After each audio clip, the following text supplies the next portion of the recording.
haatanna ku soo dhowaada barnaamijkii galka baarista oo inoo hayo Haaruun Macruuf.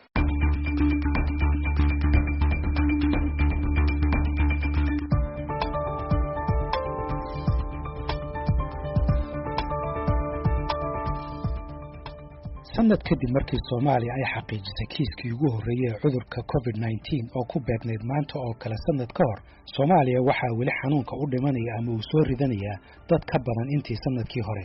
Sanadkii hore oo dhan dadka ku dhintay cudurkan waxay ka yaraayeen 100 qof. Haatan tirada dhimashadu waxay ku dhowdahay 370 qof. Dr. Cabdirasaaq Yuusuf Axmed Jalaaludiin waxa uu sanadkii u dambeeyay gacanta ku hayay cisbitaalka Martiin ee lagu dabiibo dadka qaba cudurka coronavirus. Waxa uu isbarbar dhigayaa halista xanuunka ee sanadkan iyo sanadkii hore. Haddii aan kaaga warbixiyo isbitaalka Martiin oo aan aniga hadda ku suganahay oo ah xarunta ugu weyn ee lagu tacaalo xanuunka, runtii aad ayuu inoo saameeyay wayfkan oo marka barbardhig la isku sameeyo wayfkii hore oo isbitaalku uu shaqeynayay bilihii March, April iyo May, June ilaa July oo coronavirus la tacaalayay. Isbitaalka oo dhan waxaa ku dhimatay 83 qof ah, halka bisha Febraayo kaligeed ay ku dhimatay intaas ka badan oo 87 qofood ku dhawaad ah. Sidoo kale waxa uu xanuunkan kaga duwan yahay dadka waxa soo rito waxa aad u badan in isbitaal u baahan oo hospitalization rate-ka aad ayuu u badan yahay, halka COVID-ka hore oo dadka xanuunka uu soo rito xanuunka ku dhaca laga helo coronavirus-ka tirada isbitaalka u baahan ay ka yareed guud ahaan numberska la helo 10%. hadda laakiin aad moodo in dadka xanuunka laga helay in badan oo kamid ah ku dhawaad 30% inay u baahanayaan isbitaal la jiifiyo. Rag iyo dumarna ma ku kala duwan yihiin? Coronavirus-kii hore waxaan laaxidnay oo macnaha aan dareennay in labku uu badnaa dadku uu aad u yaraa xanuunka dadku uu soo rito isbitaalka kale, laakiin hadda way siman yihiin. sidoo kale da'da oo dad badan oo xaaladda daran iyo xaaladda aad khatarta qofku uu ku jiraba waxaa galay dad da'doodu ay 60 sano ka yar tahay. dadka caruurta ama 20 sano wixii ka yar baanan weli la arkin mooyaane, laakiin da'doodu 20 ilaa 30 u dhaxayso oo xaalad khatar galay iyo u geeriyoodayna waan aragnay, halka markii hore ay hal qof kaliya ahayd laakiin hadda 8 qof ku dhawaad oo da'daas ayaa xanuunka maxaa la ahay xaaladaas gashay critical noqotay u geeriyootay. da'da marka ayadana farqigaas ayaa jiro. dhimashadu 60 jir ka weyn way u badan tahay, laakiin waxaan aragnaa inuu saameeyay xanuunka sidoo kale da'dhaxaadka iyo dhalinyarada. Inkastoo rasmi ahaan loo shaaciyay inay dad ka badan 320 u dhinteen cudurkan, haddana dhakhaatiirtu waxay aaminsan yihiin inay dhimashadu intaasi aad uga badan tahay. Mas'uuliyiinta Soomaalida ee caafimaadku waxay sheegeen inay koox dadka soo wareysata u direen meelaha ugu waaweyn ee dadka lagu aaso magaalada Muqdisho. Dr. Cabdirasaaq Yuusuf Axmed Jalaaludiin ayaa ka warramaya macluumaadkii ay soo tabiyeen kooxdaasi. Muqdisho kaliya numberka qubuuraha aad ayuu u kordhay bisha February kaligeed oo maxaa la dhahay ilaa 5 meel oo dadka lagu aaso. maamulka gobolka Banaadir iyo maxaa la howlwadeennada caafimaadka ee dawladda hoose waxay inoo xaqiijiyeen runtii in numberka dhimashadu uu aad uga kordhay maxaa la dhahay marka barbardhig la isku sameeyay January oo tira ahaan qubuurta aad u kordhay. waxaa lagu tababaray marka dadka verbal autopsy oo ururka dhakhaatiirta Soomaaliyeed iyo wasaaradda caafimaadka iska kaashadeen. isigana wuxuu siinaa estimation aad u badan 1,000 qof ka badan in bisha February kaligeed ay u dhimatay coronavirus oo ka baxsan dadka 300 ee la soo wariyay, oo macnaheedu uu yahay markii la weydiiyay dadka geeriyooday ehelkoodu geeriyooday inuu qabay calaamadaha xanuunka la xiriiriyay oo ah in qofka isagoo caafimaad qaba uu qandhaday maxaa la kadibna naqasku uu ku dhagay oo mushkilad neef qabatina uu geeriyooday marka oo ama asigoo hawo raadinaya uu dhintay. dadkaas kuma jiraan rikoorka dhimashada ee wasaaradda caafimaadka, laakiin waxay ku jiraan rikoorka dadka mawtul fajaada ku dhintay lana dhintay wax la xiriirinayo naqaska ama pneumonia ama sanbabka oo awoodi waaya inuu neefsado u dhintay. marka aaday uga badan tahay tiradaas. warbixintaas hadda oo qubuuraha aan ka helnay waa gobolka Banaadir kaliya. waxaan xog ka helnay sidoo kale gobolada dalka oo 2 toddobaad ugu dambeysay ay ka imaanayso dhimasho calaamadaha coronavirus ah. taqriiban gobol aysan ka imaanin male, haba u badnaatay magaalada Kismaayo, Baydhabo, Guruceel, Gaalkacyo, Hobyo oo inta ugu badan ee hadda laga soo warinayo inay jirto dhimasho u eg calaamadaha xanuunka COVID-19. kadib markii la helay xanuunka sanadkii hore dowladda Soomaaliya waxay isla maalintii kiiskii ugu horeeyay la xaqiijiyay ee 16 Maarso ay joojisay duulimaadyadii caalamiga ahaa 28 Maarsna waxay dowladdu joojisay duulimaadyadii gudaha iskuuladii ugu horeeyayna waxa la xiray 2 maalmood kadib markii ay kiisasku hoos u dhaceenna waxa la bilaabay in dib loo furo hay'adihii dawladda iyo duulimaadyada gudaha waxaa dib loo furay 5tii bishii Juulaay sanadkii hore halka kuwa caalamiga ahna dib loo bilaabay 3dii bishii August ee sanadkii hore xilligan dawladda Soomaaliya weli ma joojin duulimaadyada gudaha iyo kuwa dibadda inkastoo cudurka faafidiisa iyo dhibaatada uu geysanayaba ay ka badan tahay tii sanadkii hore amarka waajibinaya afxirashada kala fogaanshaha iyo xiritaanka badi iskuulada iyo mamnuucista goobaha la isugu yimaado waxay soo baxeen horaantii bishan xilligaasi oo ku beegnayd ugu yaraan bil kadib markii rasmi ahaan loo shaaciyay laba kaclaynta cudurka khabiirada caafimaadkuna waxay aaminsan yihiin in jawaabta ay dawladdu ka bixisay xilligan ee la tacaalidda xanuunka ay ka xooganaayeen tallaabooyinkii la qaaday sanadkii hore saraakiisha caafimaadka ee sidaasi aaminsan waxaa ka mid ah Dr. Cabdirasaaq Yuusuf Axmed Jalaaludiin habacsanaan waxaa jirta inaan si degdeg go'aan loo qaadanin gaar ahaan arrimaha la xiriira kontaroolka faafitaanka xanuunka oo ay hay'addan wadamada laga shakisan yahay dalka laga joojiyo in la soo rogo measurement karantiil ah in la fuliyo awoodna loo fuliyo tilmaamaha wasaaradda caafimaadka imaanayo oo haddii ugu yaraan xilliyada qaar bandow la sameeyo meelaha la isugu imaanayo la joojiyo afkashiga ama face maskigana laga dhigo qasab waxaan ka xumahay iyadu duruuftaas adag iyo dhimashadu inay tii hore ka badnayd xawliga uu ka badnaa dad aad loo yaqaan noocaan ah oo elite ah oo bulshada qiimo ku leh ay u geeriyoonayeen in habacsanaan ay jirtay ayadana waa runtii waa sabab waxaa kaloo ayadana culays weyn ka jiray degdeg ka jawaabida responsiga si kasto oo arrintan wasaaradda caafimaad kaliya male waa collective responsibility waa arrin u baahan inay hay'ado badan institution badan oo dawladeed iyo kuwa aan dawli ahayn intaba maxaa la yidhaahdaaye ay ka wada qayb qaataan responsiga iyadana waa saxa guddigii waa la soo celiyey ra-iisul wasaaruhu waa jeergarinaya laakiin sida loo baahnaa degdeg ka jawaabidda naf loo badbaadiyo waxa waaye runtii habacsanaantaas way jirtaa waxaan rajaynaa laakiin hadda in la address gareeyo oo macnaha it's not too late waxbaa laga qaban karaa isbitaalka maxaa la yidhaahdaa wuu shaqaynaya hadda wax badanaa duruuftiisa iska bedeshay maadaama gacanta soomaalida isku tashigooda la gaaray runtii marka waxaan aada u rajaynayaa in sidaan hadda laga laba jibaaro xanuunku wuu soo laba kacleeyey waxay ku habbooneed marka in awooddeedna ka jawaabisa ama ka falcelisana inay laba kaclayso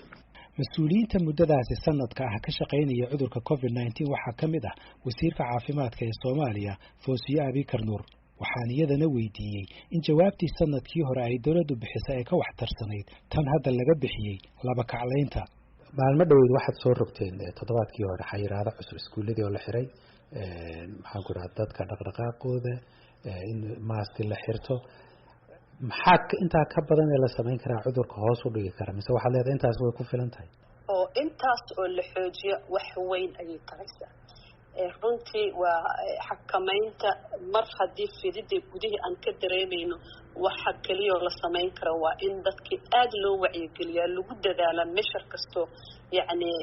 tallaabo kasta oo yareyn karta taasoo ah in iskuuladii la fasaxay jaamacadihii la fasaxay goobihii shaqada la fasaxay sutagii fagaaraha la diiday dadkii lagu wacyigeliyay in afxirka ay qaataan in nadaafadii ee gacmo dhaqadii ay badato laakiin soo ma ahayn diyaar garowgiinu inuu ka fiicnaado kii sanadkii hore waxba iska bedelin jawaabta sababtoo ah dhaqaatiirta iyo culimada iyo dadka shaqaynaya isbitaalada iyo baaritaanadii oo weliba sii kor u sii kacay way ka xawli badan tahay hadda waxaan ugu bataa waxay tahay xawliga uu ku soo gaday iyo sidoo isla degdegta u fiday iyo isagoo ah nooc aad iyo aad ugu dilid badan kii hore saad la socoto wadamo annaga naga xoog weyn naga dhaqaalo badan isku dayay inay xakameeyaan ayaa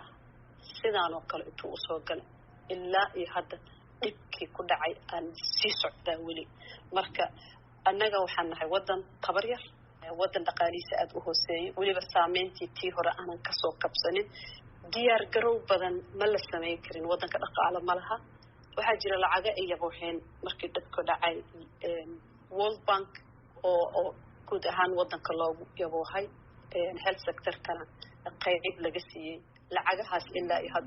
hadday wax yimaadeen oo aanan weli la soo dayin marka waddankii dhaqaalihiisa liitay isagiyo impactigii dhaqaalaha oo covidka sanadkii hore ay yacni saameyntii ku lahayd tabarteenna mar walba waa yareed wax weyn oo isbedelay sanadkii hore iyo hadda ma jirto saraakiisha caafimaadka Soomaalida iyo hay'adda caafimaadka adduunka ee WHO labaduba waxay sanadkii hore si weyn u amaaneen adeegsiga oxygen-ka oo ay sheegeen in lagu badbaadiyay nolosha dad badan xilliganse walaac weyn ayaa ka jira helitaanka oxygen-ka agaasimaha cisbitaalka Martini Dr. Cabdirasaaq Yuusuf Axmed Jalaaluddin ayaa sharaxaad ka bixinaya dhibka ka taagan helitaanka oxygen-ta iyo qiimaha ay ugu kacdo cisbitaalada lagu daweeyo dadka qaba cudurka coronavirus warshadii isbitaalka loo soo gaday sanadka hore ma shaqeynayno cilad baa ku timid oxygen cylinders baa laga soo iibinayay magaalada banaankeeda warshado si gaar ah loo leeyahay iyagana maadaama lacag ama caqabado jiray waxa culays noqotay ka helidda oxygen-ka waxaana u dhintay dad badan ciriirigaas oxygen-ka la helay runtii laakiinse toddobaadkii hadda ugu dambeeyey hormuud oo fadliga ugu badan leh oon jecelahay inaan u mahad celiyo waxay qandaraas siisay 2,500 oo cylinder shirkad ka mid ah dad badan oo Soomaaliyeed oo muxsiniin darsameen oo had ilaa maxaa yiraahdaa 2,000 kale 5,000 oo cylinder ku dhawaad oo dad Soomaali ah lacagtooda ayaa isbitaalku helay culayskii weynaa markii isbitaalku way qaaday daawada iyo agabka shaybaarka iyo maxaa la waxyaabaha xanuunkan lagula tacaalo gabaabsi ahaa iyadana waxaan awood baan helnay oon soo gadanay oo ahayd isku tashi Soomaaliyeed mudad bulshada Soomaaliyeed kharashaad ay bixiyeen mortality-ga marka dhimashada isbitaalka aad ay hoos ugu dhacday ayadoo numberka isbitaalka badanayaan uu kordhay gaar ahaan dadka gargaarka degdeg u imaanayo saacad kasta isbitaalka ambulance baa taagan bukaan wado laakiin alxamdulillah capacity-geena kor buu soo kacay oo inaan dadkii alxamdulillah aysan dhiman oo oxygen joogtana loo helo kaydna loo xiro in warshad isbitaalka kaafisa oo aan banaanka laga doonan la helana waa rajeynaynaa daafshil ayaa isbitaalka dhan u ballan qaaday although ay waqti qaadanayso oo dibadda laga keenayo rakibaadeeda lagu qiyaasay hadda ilaa 12 isbuuc inay qaadanayso waa 3 bilood laakiin waxaan haysanaa halkaas ku meel gaarka ah oona ka naga kaabay caqabadii weyn oo jirtay oxygen-ka caqabadii labaad oo ahayd maadaama dadka comorbidity ay qabaan daawo yari caqabadii saddexaad oo shaybaarka loo baahan dadka la daaweynayo ayadana isku tashigaas Soomaalinimada ah ayaan hadda hakad ku galnay waxaan rajeynayaa marka inay dawladdu aad uga jawaabto isbitaalkan isbitaal public waaye wasaaradda maaliyadda codsi badan ay noo jira laguma wadi karo kaalmo gacan oo ashkhaas ay bixinayaan waxaan aad u rajeynayaa insha Allah tacaala in mas'uuliyadda dhankeeda dawladdu ay ka qaadato oo la kaabo isbitaalkan iyo isbitaalada la midka ah imisa idinka baxda maalintii oo kala 24 saac inaad oxygen soo iibsataan hay'ado gaar ama shirkado gaar ah ka soo iibsataan hormuud oo noo iibisay hadda maalinka isku celcelis waxaa la isticmaalaa 150 ilaa 200 oo cylinderka oo 1,500 oo litir ku jirto dadka markay xaalad critical galaan oo sanbabkoodu cadaado febris noqdaan 2 saac ayuu ku isticmaalaa waxaa dhici karta qofku inuu in ka badan 20 cylinder isticmaalo hal qof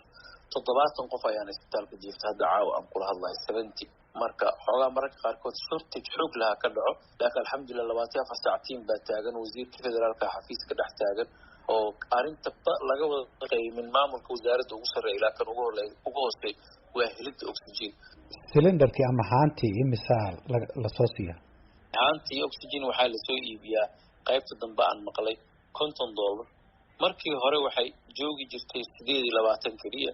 sicir barar ayaa dhacay $50 ay noqotay mararka qaar waxaan galay markii shortage-ka imaaday in dadka haantii lacag intaan ka badan oo $100 $400 mararka qaar ay warshadu gaarsiiyeen haddaba maxaa keenay diyaar garow la'aanta dhinaca oxygen-ta ee dawladda Soomaaliya maxaase keenay in marka laga qiyaas qaato xawliga uu ku socdo cudurku ay dawladdu ku tiirsanaato shirkado gaar loo leeyahay halka dawladda oo dhaqaale badan uu ka soo galo garoonka diyaaradaha iyo dekedda Muqdisho iyo ilo kale oo dhaqaalaba ay awoodi karaan inay warshad dhisaan su'aashaasi waxaan hordhigay wasiirka caafimaadka Foosiye Abikar Nuur waddanka wuxuu soo dhibaato ciriiri dhaqaale ayuu soo galay sida adduunka intiisa kale annagoo waddankeena uu aad runtii u yahay waddan iska saboola ayaa dhibtii koronada consequencegeeda nagu dhacay baahida waa jirtaa waa run waa in laga taxadiraa oo xoogga la isugu geeyaa waana waxaan hadda sameynay laakiin oxygen la'aanta wadamadii annaga naga xoogga badnaa ayay dhibaato ka jirtaa. Wadamo naga dhaqaalo fiican laakiin still ku jira wadamada oo aanan dhaqaalaha weyn lahayn ayaa crisis-ka uu ka dhacay. dowladda Soomaaliya waxaa haatan soo gaaray gacantii ugu horeysay ee tallaalka Oxford AstraZeneca oo dhan 300,000 oo goojo, waana qaybtii ugu horeysay ee tallaaldan 1,200,000 oo goojo. su'aalo ayaa haddaba la iska weydiinayaa sida tallaalkan loogu qaybin doono guud ahaan waddanka. wasiirka caafimaadka Foosiye Abikar Nuur ayaa iga warantay sida loo qaybin doono gacanta hore ee 300,000 ee tallaal ah ee ilaa haatan soo gaadhay dowladda Soomaaliya. waxaa loo qaybinayaa maamul kasta wuxuu soo gudbiyey inta shaqaale caafimaad joogta inta ay rabaan inay tallaalaan dooska hore. waxaa la sameeyey qorshe qaybin ah oo wasaaradda caafimaadka iyo wasaaradaha maamul goboleedka ay samaysteen, ay ka wada shaqeeyeen ilaa iyo isbuuciyo ka badan laga shaqeynayay. qorshahaasaa lagu qaybinaa maamul goboleed kasta, waa loo dhoofinaya haddii alle. galka baaristu waxa uu helay xog ku saabsan sida loo qaybinayo 300,000 ee tallaalka ah ee soo gaaraysa dowladda Soomaaliya. ila wareed codsada inaan la magacaabin sababtoo ah looma ogola inay ka hadlaan qaabka qaybinta tallaalkan ayaa galka baarista u sheegay in gacanta ugu horeysa ee tallaalkan loo qaybinayo sidan. gobolka Banaadir oo laga diiwaan geliyo kiisaska ugu badan ee cudurka coronavirus waxa uu helayaa 90,000 oo tallaal. Somaliland waxay helaysaa 65,000 oo tallaal. Puntland waxay helaysaa 40,000 oo tallaal. Jubbaland iyo Koonfur Galbeed midkiiba waxa uu helayaa min 30,000 oo tallaal. Galmudug waxay iyaduna helaysaa 25,000 oo tallaal, halka Hirshabeelle ay ka helayso 20,000 oo tallaal. tallaaladaasi marka la isku wada geeyo waxay dhan yihiin 300,000 oo tallaal. inkastoo xanuunkani uu yahay mid samay dunida hore u martay iyo tan soo koraysa labadaba, waxaa dhinaca kale la isku raacay in la garowsado dadaalka iyo nafurka ay samaynayaan shaqaalaha caafimaadka ee ku jira safka hore meel kasta oo ay joogaan iyo waddan kasta oo ay ku sugan yihiin. Dr. Xilwa Daawud Ibraahim waa dhakhtar ka howlgasha isbitaalka Martini. waxay ku saameynta badnaa sanadkii hore oona qalbigayga maxaa la dhahaa dhibaato iyo saameyn weyn iyo walwal ku abuurtay. qaybta emergency-ga anuu joogo hal mar 4 bukaan oo joogaan qaarkood caadi ula muuqdaan naqaska dhibaayo wax daqiiqada aanan u dhexeyn. bukaankana hadda dhintay, bukaankii kala dhintay, bukaan kala dhintay. yacni waqti ayadoonan kasoo wareeganin hal mar 4 bukaan meeshii ku geeriyootay. saameyntaas ilaa hadda qalbigayga ma ka go'do. mar walba emergency-ga aan maraayo yacni waa soo xasuustaa. sanadaa lasoo dhaafay ilaa haddana maskaxdeeda weli saameyntii way ka muuqataa. Okay, bal saameyntaas si gaar ah uga hadal. haddii dhakhaatiir uu ku dhacay cudurka, haddii kalkaaliyaasha caafimaadka uu ku dhacay, siyaabo kale oo idin sameeyay, bal si hoose igu faahfaahay. waxaa jiro dhammaan inta badan bahda caafimaadka ee isbitaalka hadda maanta ka shaqeynaya Dimartino Hospital oo loo asteeyay coronavirus. dhakhaatiirta majority xanuunka positive ee wada noqdeen gabdho iyo ragba. haddana saasay tahay ayagoo xanuunsan ee haddana shaqeynayeen habeen iyo maalin taagnaayeen. qof aan xanuunsanin oo calaamadihii arkin isbitaalka ma joogo. anigaan khaasatan kula hadlay 3 weeks aadan xanuunsanaa. hadda alxamdulillah waan fiicanahay. annagii waxaan go-aan ku qaadanay inaan dadkeena badbaadino, inaan u shaqeyno marxalad walba iyo xaalad walba, inaan nafteena u hurno.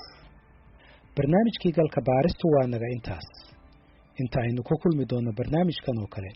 waa Haaruun Macruuf oo idin leh nabadgeliyo.